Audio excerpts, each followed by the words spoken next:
Assalamualaikum warahmatullahi wabarakatuh. Terima kasih pertanyaannya.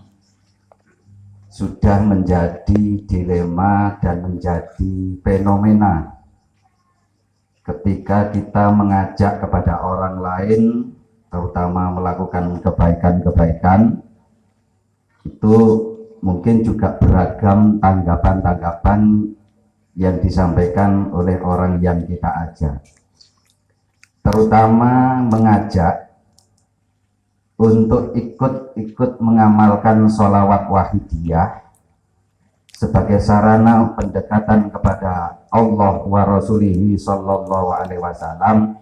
Memang tidak semudah kita membalikkan tangan. Ketika kita harus paham, ketika kita mengajak kepada orang lain, terus keinginan hati kita yang kita ajak itu sekaligus mau kita punya perencanaan, terus apa yang kita rencanakan itu sukses, berarti kan seakan-akan tidak ada bedanya antara kita makhluk dengan Tuhan yang maha berkehendak. Tuhan itu kadang-kadang bingung, Tuhan ini pangeran iki aku. Mungkin Tuhan juga bingung menghadapi kita itu. Setiap apa yang kita inginkan seakan-akan kun fayakun, keinginannya langsung terwujud, padahal kita cuma melaksanakan tugas ikhtiar menyampaikan kebenaran melalui tuntunan baginda Rasulullah Sallallahu Alaihi Wasallam.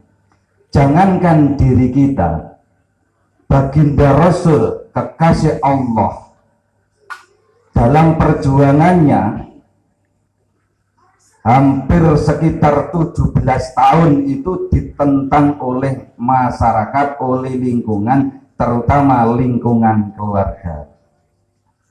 Namun beliau tidak patah semangat. Bahkan beliau dihentikan dengan berbagai intimidasi, ancaman-ancaman, gangguan-gangguan.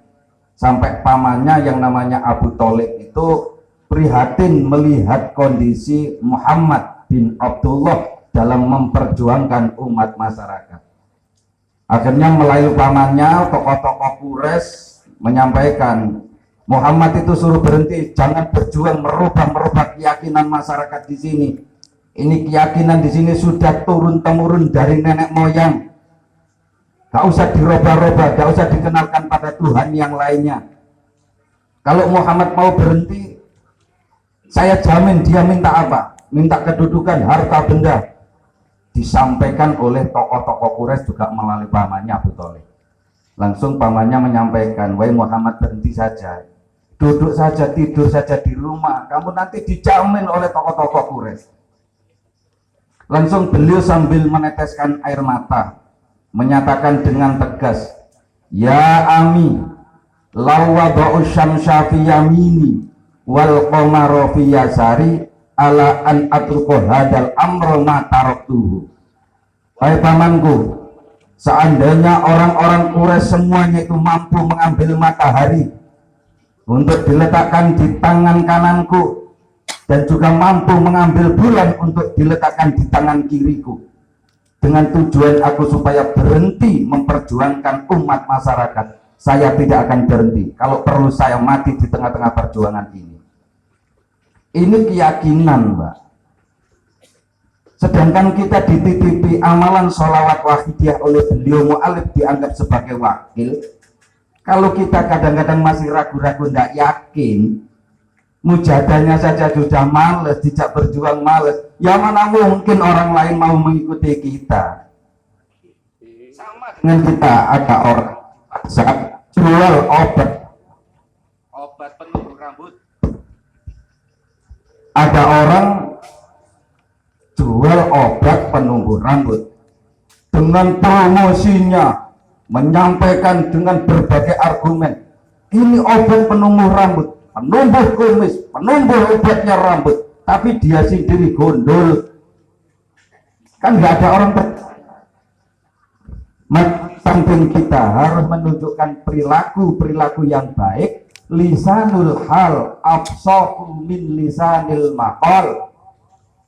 Perilaku yang baik, tunjukkan kita sebagai pengamal sholawat wahidiyah mampu menjalankan tugas-tugas kewajiban bidang yukti kuladi hakin hakoh dalam seluruh bidang kehidupan. Tanggung jawab di lingkungan juga ditingkatkan, tanggung jawab pada keluarga juga ditingkatkan. Akhirnya perilakunya menunjukkan orang berwahidiyah tanpa banyak omong menyampaikan tentang wahidiyah.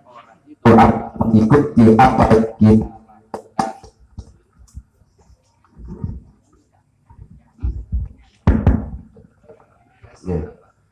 Orang akan ikuti apa yang kita lakukan. Namun demikian, sebagaimana Rasulullah SAW di samping perjuangan yang menyampaikan secara lahiriah, beliau juga menyampaikan secara batiniah dengan doa-doa permohonan kepada Allah Subhanahu wa Ta'ala. Sehingga keberhasilan Rasul sampai Islam kita kenal sampai hari ini itu juga berkat keyakinan kesemangatan Rasulullah dan juga para sahabat, diteruskan para tabi'in, para ulama-ulama, dan juga didukung dengan doa permohonan kepada Allah, memohonkan hidayah taufik kepada umat masyarakat. Maka Rasul seringkali berdoa, Allahumma hdi qaumi fa innahum la ya'lamun. Ya Allah, berilah petunjuk kepada kaumku, umat masyarakat, sebab mereka seperti itu belum tahu rasanya. Kalau sudah tahu rasanya mesti mencari. Bahkan Sayyidina Umar menjadi tokoh, akhirnya menjadi singa padang pasir, bempernya Islam, itu juga berkat doa Rasulullah. Rasul senantiasa berdoa, Allahumma a'izzal islama bi Umar au bi Abi Jahlin. Rasul berdoa kepada Allah, ya Allah, besarkan Islam ini melalui Umar atau Abu Jahal.